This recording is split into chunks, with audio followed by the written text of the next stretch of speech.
बिस्मिल्लाहिर्रहमानिर्रहीम। अस्सलाम वालेकुम वरहमतुल्लाहि वबरकातुहू।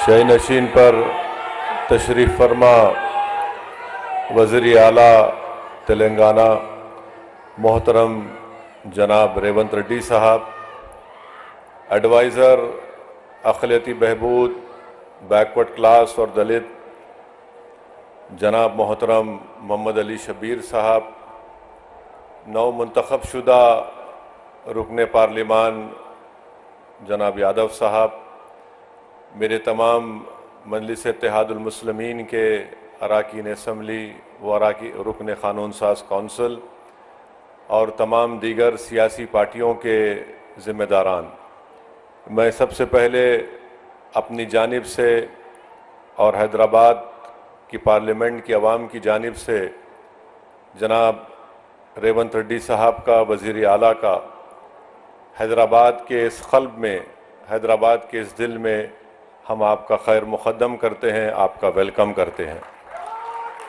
और मैं ये बात, हमारी पार्टी ने ये बात ऐवान असम्बली में कही है, मैं दोबारा इसको दोहराना चाहता हूँ कि तेलंगाना की आवाम ने एक फ़ैसला दिया है और तेलंगाना की आवाम ने जनाब रेवंत रेड्डी साहब और उनकी पार्टी को इख्तियार दिया है। हम उसका एहतराम करते हैं और हम उम्मीद करते हैं कि वो अच्छी तरीक़े से जो आवाम को वादे किए उसको पूरा करेंगे। मुझे यकीन है कि उन वादों को पूरा करेंगे। और मैं मोहतरम वज़ीर आला को ये बात बताना चाहता हूँ कि आपके पास 5 साल का मैंडेट है, आप इत्मीनान से, आराम से अपना काम करिए और हम भी अपनी तरफ से आपको पूरा ताउन देंगे ताकि तेलंगाना और मजबूत एक रियासत बन सके। हमारी ये कोशिश होगी कि तेलंगाना में जो अमन बरकरार है पिछले 10 साल से, इंशाअल्लाह ताला उस अमन को हमको और मजबूत करना है। और एक बात याद हम सबको रखना है कि जितना अमन मजबूत होगा उतनी ऊंचाइयों पर तेलंगाना को आप और हम और रेवंत रेड्डी साहब लेकर जा सकते हैं। चौथी बात मैं ये कहना चाहूँगा कि हमको ना सिर्फ अपने वतन अज़ीज़ को बल्कि हमारी रियासत को फ़िस्ताई ताकतों से बचाना है। फ़िरक़ा परस्ती और ये नफ़रत का जो माहौल पूरे मुल्क में आज है, उस नफ़रत के माहौल को हमको रोकना है। और तेलंगाना में एक भाईचारगी का माहौल है और आप और हम जानते हैं वो कौन सी ऐसी ताकतें हैं जो आपके और हमारे दिलों को तोड़ना चाहती है, जो हमारी इस मोहब्बत की तहज़ीब में जहर भरना चाहती है। तो हमको और आपको कोशिश करनी चाहिए कि जो नफ़रत आमेज़ बातें हैं, जो लोग दिलों को तोड़ने की बात करते हैं, जो लोग घरों को तोड़ने की बात करते हैं, आपको और हमको मिलकर ऐसी ताकतों को कमज़ोर करने की ज़रूरत है। और मजलिस शुरू से कोशिश करती आई है कि ऐसी ताकतों को कभी भी किसी मुकाम पर इख्तियार ना मिले।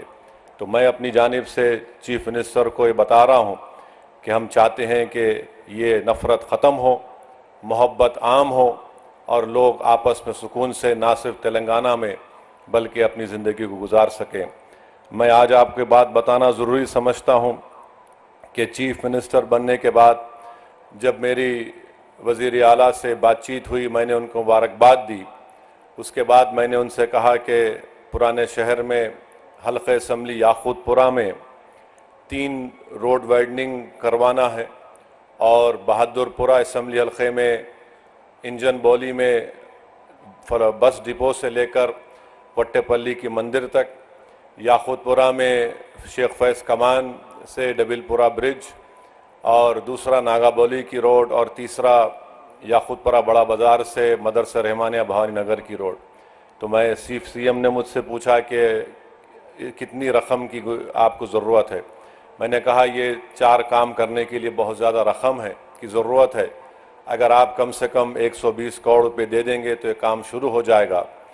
तो मुझे 2 दिन के बाद सीएम ने फ़ोन करके बताया कि मैंने 200 करोड़ रुपये का जियो जारी किया, असद साहब आप ये रोड वाइडनिंग का काम करवाइए। तो मैं चीफ मिनिस्टर साहब का शुक्रिया अदा करता हूँ। फिर जब ये प्रोग्राम बन रहा था आज का इफ्तिताह करने का, तो मैंने चीफ मिनिस्टर से कहा कि मिरालम के पास एक एसटीपी टैंक का भी इनॉग्रेशन करना है। तो मैंने उनसे गुजारिश की कि वहाँ पर मिरालम टैंक के ऊपर एक ब्रिज की बहुत ज़रूरत है। हम लोग तो नेहरू ज़ू से आरामगढ़ तक एक फ्लाईओवर बन रहा है, मगर ये ब्रिज की ज़रूरत है। तो अल्हम्दुलिल्लाह अभी सीएम साहब मुझे बताए हैं कि उन्होंने उसकी टेक्निकली मंजूरी दी है और इंशाअल्लाह ताला वो ब्रिज का भी अनकरीब में हुकूमत की तरफ से उसको मंजूरी मिल जाएगी। मैं चीफ मिनिस्टर साहब का शुक्रिया अदा करता हूं। और रास्ते में मैंने सीएम को बताया कि हमको यहाँ पर जो हैदराबाद शहर है, हैदराबाद का दिल ये इलाक़ा है, यहाँ पर हमको उस्मानिया हॉस्पिटल एक नया बनाने की ज़रूरत है। तो मैं फिर से सीएम साहब के दरमियान में, अवाम के दरमियान में खड़े होकर आप तमाम की तरफ से ये गुजारिश करूँगा कि उस्मानिया हॉस्पिटल की एक नई बिल्डिंग बनाई जाए। और जो जेल हमारे पास है, चंचलगुड़ा की जेल, वो अब शहर में आ चुकी है। अगर हुकूमत उसको शहर के बाहर किसी जगह पर मुंतकिल करे और उस जेल चंचलगुड़ा की ज़मीन को वहाँ पर केजी से पीजी कैंपस एक बनाएंगे तो अहलियान हैदराबाद के पार्लिमानी हलक़े के लोगों को एक बहुत बड़ा इससे फ़ायदा होगा। और हमारे इस पेटला बुर्ज पर एक सिटी आर्म रिज़र्व है, उसको भी शहर हैदराबाद से बाहर अगर लेकर जाएंगे तो ज़मीन को भी आप इस्तेमाल कर सकते हैं। तो ये मैं उम्मीद करता हूं कि चीफ मिनिस्टर इस पर गौर करेंगे। और आखिर में चीफ मिनिस्टर साहब, आपने डीएससी का ऐलान किया, मैं आपका शुक्रिया अदा करता हूं। उर्दू मीडियम के पोस्ट को अगर आप डी रिज़र्व करेंगे तो इससे जो बच्चे इस डी रिज़र्व अगर नहीं करेंगे तो कई पोस्ट खाली जाएंगे। जो कॉन्स्टिट्यूशनल प्रोविज़न है उसमें रिज़र्वेशन करना पड़ता है। हुकूमत के पास एक इख्तियार है कि उसको डी रिज़र्व करे तो जो दूसरे बच्चों को भी उर्दू मीडियम पोस्ट का फ़ायदा होगा। और आज चीफ मिनिस्टर हल्क़े असम्बली कारवान में 20 करोड़ की लागत से एक टेमरिस के स्कूल की बिल्डिंग का भी इफ्तिताह किए। मैं इसका भी शुक्रिया अदा करता हूं। और हम वज़ीर आला से उम्मीद करते हैं कि आप इन तमाम कामों की तरफ आप नज़रसानी करेंगे। और मजलिस इत्तेहादुल मुस्लिमीन की जानिब से मैं वादा कर रहा हूं कि चीफ मिनिस्टर का जो एक ड्रीम प्रोजेक्ट है मूसी डेवलपमेंट का, आप उसमें जहां कहीं भी आपको हमारी पार्टी की ज़रूरत पड़ेगी, हम भी चाहते हैं कि मूसी डेवलपमेंट का पूरा काम आपके टेन्योर में मुकम्मल हो, ताकि यहाँ की आवाम को एक बहुत बड़ा इससे फ़ायदा होगा, इकनॉमिक प्रोग्रेस होगा, यहाँ पर खुशहाली आएंगी, प्रॉस्पेरिटी आएंगी। और अभी हमको NVS रेड्डी साहब सीएम के सामने बताए कि ना सिर्फ यहाँ पर मेट्रो का स्टेशन बनेगा, बल्कि चंद्रायन गुट्टा से जो नागोल से एयरपोर्ट की लाइन आएगी, वो इंशाल्लाह यहाँ से चंद्रायन गुट्टा से मैलार्दोपल्ली और फिर मैलार्दोपल्ली से एयरपोर्ट। तो मुझे यकीन है कि जब काम मुकम्मल हो जाएंगे तो इससे इस इलाके के यहाँ पर रहने वाले नौजवानों को एक बहुत बड़ा फ़ायदा होगा। और चीफ मिनिस्टर की इत्तला के लिए बता रहा हूँ, नॉलेज के लिए, कि हैदराबाद के पार्लियामेंट के हलक़े से कम 10 से 15 हज़ार बच्चे रोज़ हाईटेक सिटी को जाते और रात में आते। उसमें हमारी बेटियां भी हैं, नौजवान बच्चे भी हैं।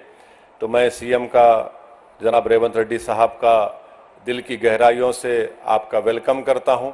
और मुझे यकीन है कि इंशाअल्लाह ताला 2028 से पहले आप आकर, आप और हम उस ट्रेन में बैठ के आएंगे इंशाअल्लाह ताला, जुबली बस स्टैंड से लेकर यहाँ तक इंशाअल्लाह। क्योंकि एयरपोर्ट का काम तो लंबा है, मगर मुझे यकीन है कि वो काम भी प्रोग्रेस होगा। मैं जानता हूँ रेवंत रेड्डी बड़े ज़िद्दी आदमी हैं और उनकी ज़िद उनको यहाँ तक लेकर आई। और हम भी, हमारी पार्टी के लोग भी सर फिरे हैं, मगर आवाम ने एक फ़ैसला दिया है, आवाम ने एक फ़ैसला दिया है, हम उस फैसले का एहतराम करते हैं। और रेवंत रेड्डी साहब, आप पूरे आराम से 5 साल काम करिए। तेलंगाना की डेवलपमेंट के लिए, तेलंगाना के प्रोग्रेस और प्रॉस्पेरिटी के लिए MIM पार्टी आपके साथ खड़े रहेंगी। बहुत बहुत शुक्रिया। MP साहब को शुक्रिया अदा करते हुए, निन्न एलिवेटेड कॉरिडोर